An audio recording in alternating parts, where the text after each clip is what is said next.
Hari ini begitu cerah. Anak-anak terlihat sumringah saat beranjak dari perahu.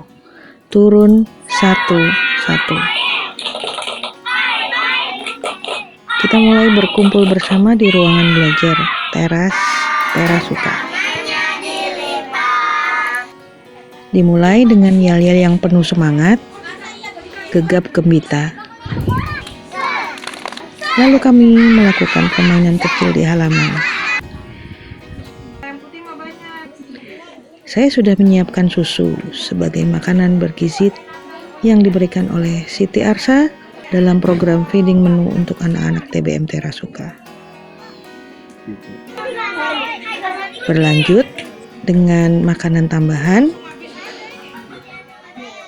seperti 4 sehat 5 sempurna lah hari ini. Anak-anak terlihat senang sekali, bahagia tentunya, menikmati segarnya susu dan makanan bergizi. Terima kasih, Siti Arsa.